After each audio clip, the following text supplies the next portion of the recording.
Да я ж пошутил.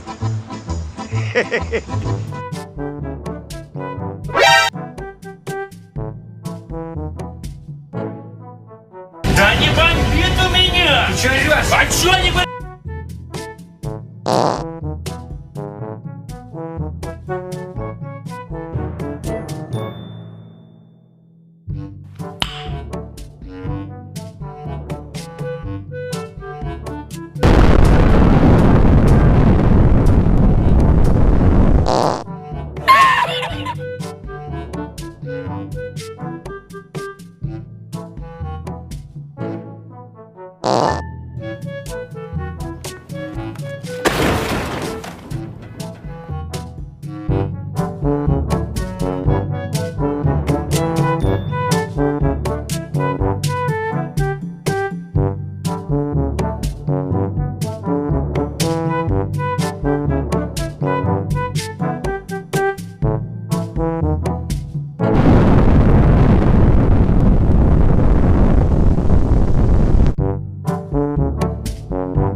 Четко.